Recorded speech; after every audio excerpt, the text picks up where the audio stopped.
नमस्कार दोस्तों, स्वागत है आपका हमारे चैनल में। आज हम आपको औषधीय पौधों की खेती से संबंधित अत्यंत महत्वपूर्ण जानकारी देने वाले हैं।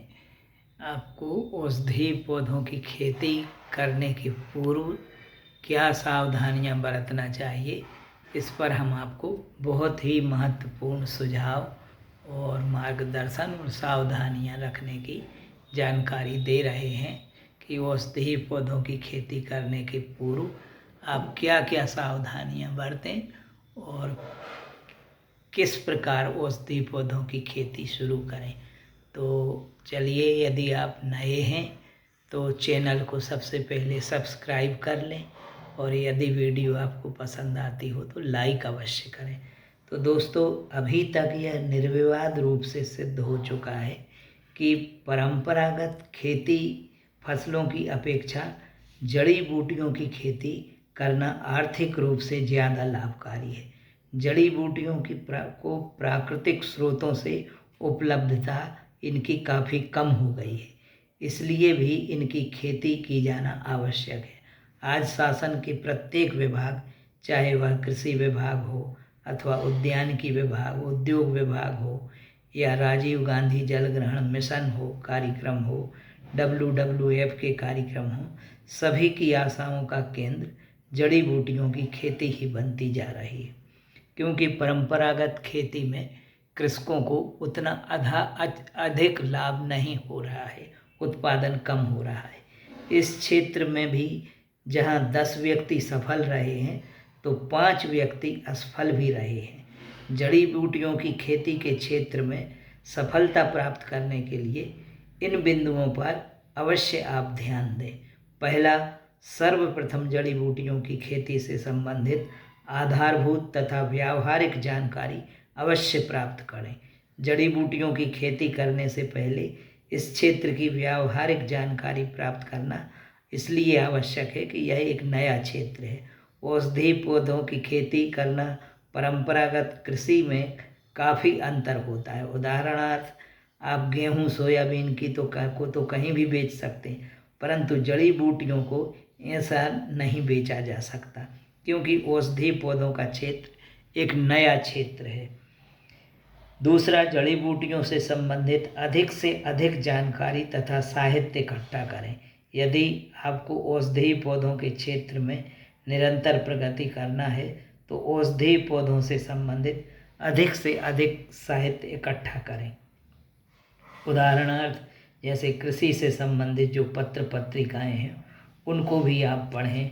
औषधीय पौधों की खेती संबंधित भी साहित्य एकत्र करें। इस प्रकार अधिकतम जानकारी प्राप्त करें।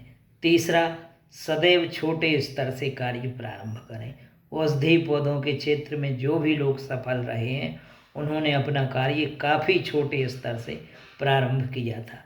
अतः औषधीय पौधों की खेती के इच्छुक व्यक्ति धीरे धीरे आगे बढ़ें, क्योंकि यह एक नया क्षेत्र है।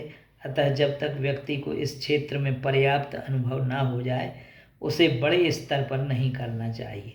इससे व्यक्ति को मार्केट की सही स्थिति का ज्ञान भी प्राप्त हो जाता है। अधिकांश औषधीय पौधे ऐसे हैं जिनके बीज प्लांटिंग मटेरियल बहुत जल्दी मल्टीप्लाई होते हैं। उदाहरण के तौर पर, यदि आपने इस वर्ष 1 एकड़ के क्षेत्र में मेंथा की खेती की थी तो अगले वर्ष आपके पास इतना प्लांटिंग मटेरियल उपलब्ध हो जाएगा कि आप उसे आसानी से 25-30 एकड़ में मल्टीप्लाई कर सकते हैं।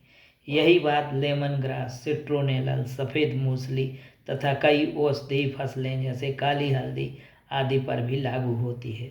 अधिकांश औषधीय पौधों की खेती की विधियां अभी अपनी प्रारंभिक अवस्था में ही है। अतः यदि व्यक्ति पहले वर्ष में छोटे स्तर से ही कार्य करे तो इसमें उसको जो गलतियां होंगी वह आगामी फसलों में सुधार कर सकता है। सफ़ेद मूसली की खेती के में सारा का सारा पौधा बंच लगा देना ज़्यादा लाभकारी है, या एक एक फिंगर लगाना, फिंगर्स के साथ में क्राउन रहना ज़रूरी है, या केवल क्राउन लगाने से ही अच्छी फसल आ जाएगी। ये ऐसे प्रश्न हैं जिन पर शोध कार्य जारी है तथा जब तक जब तक किसान इसकी खेती करके नहीं करेंगे तब तक उन्हें व्यावहारिक जानकारी नहीं मिल सकेगी।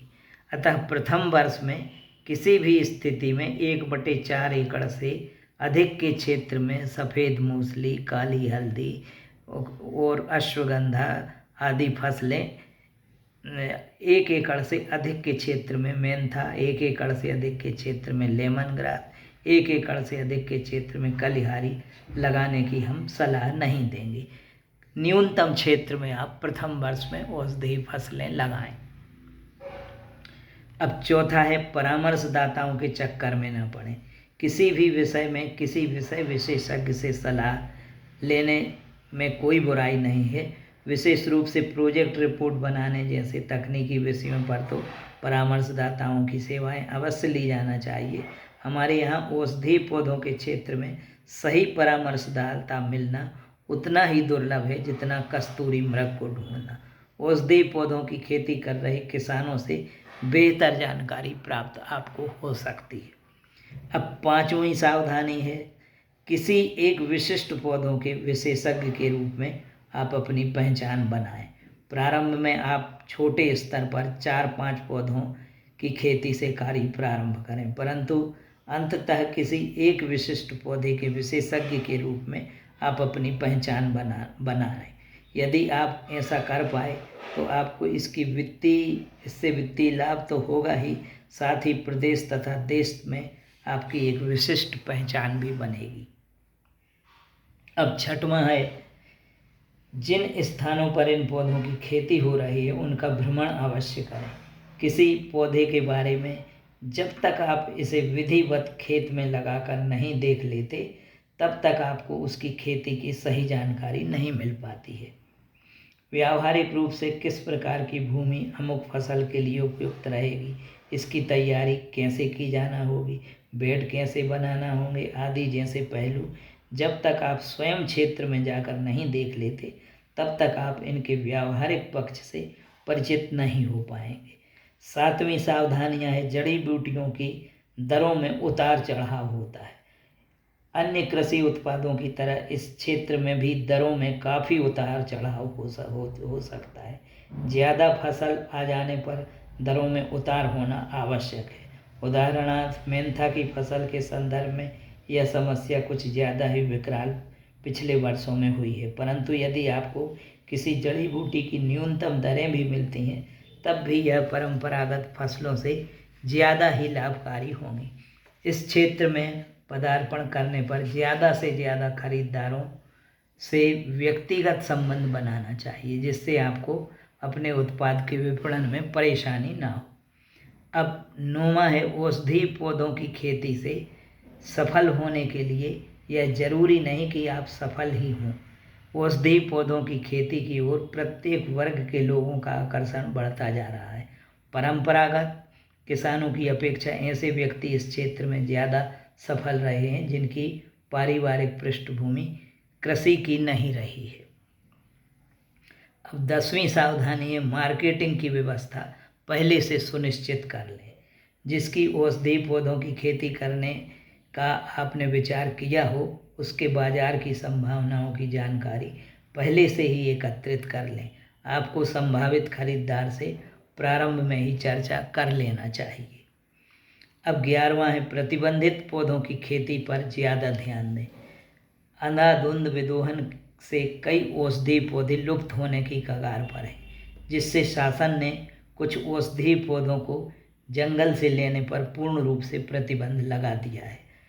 यह प्रतिबंध किसानों के हित में है क्योंकि जो चीज़ जंगलों में मुफ्त में मिल जाती थी अब उसके भाव स्वतः ही कई गुना बढ़ जाएंगे।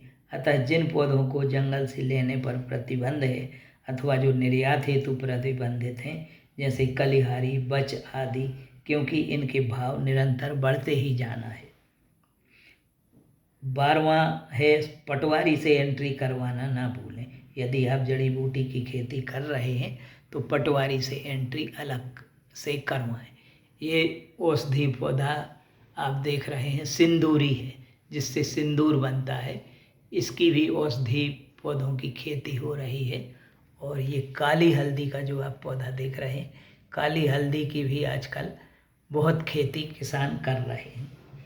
पटवारी से एंट्री कराएं जिससे आपको राजस्व में रिकॉर्ड में दुरुस्ती हो सके। आप जिस भी औषधि पौधे की खेती कर रहे हों उसके संदर्भ में एंट्री पटवारी के खसरा खतौनी में अनिवार्य रूप से दर्ज करवा लें तथा पटवारी से प्रमाण पत्र भी प्राप्त कर लें। आपको किसी पौधे के ट्रांजिट पास टीपी बनवाने में तथा प्रतिबंधित पौधे का व्यापार करने में रिकॉर्ड की आवश्यकता पड़ेगी। अब 13वीं सावधानी है, रासायनिक उर्वरकों तथा कीटनाशकों का उपयोग बिल्कुल ना करें। औषधि फसलों में रासायनिक उर्वरकों तथा कीटनाशकों का उपयोग ना कर केवल जैविक पद्धति से ही खेती करें। इस प्रकार से ली गई फसल से अपेक्षाकृत ज़्यादा दाम भी मिलते हैं तथा आप यदि कोई ऐसा पौधा उगा रहे हैं जिसमें उत्पाद निर्यात किए जाते हों तो यह खरीदारों की पहली शर्त होती है कि इसमें रासायनिक उर्वरकों तथा कीटनाशकों का उपयोग नहीं किया गया हो। वैसे रासायनिक उर्वरकों की अपेक्षा जैविक खाद, गोबर खाद, नीम खाद आदि जैसे कई विकल्प उपलब्ध हैं जो न केवल मानव स्वास्थ्य के लिए हितकारी हैं बल्कि भूमि की उर्वरा शक्ति को भी बढ़ाते हैं। इसी प्रकार रासायनिक कीटनाशकों के स्थान पर गोमूत्र, नीम खली आदि जैसे अनेकों नुस्खे हैं जिनके उपयोग से कीटों पर प्रभावी नियंत्रण किया जा सकता है।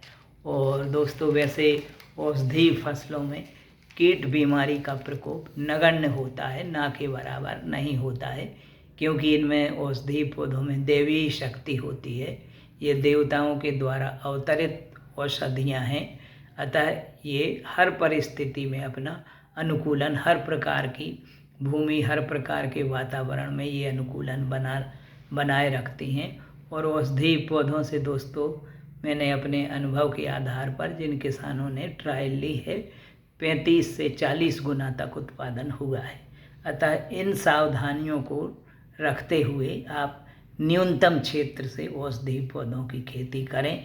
यदि आपको वीडियो पसंद आई हो तो वीडियो को लाइक करें, नए हों तो चैनल को सब्सक्राइब अवश्य करें।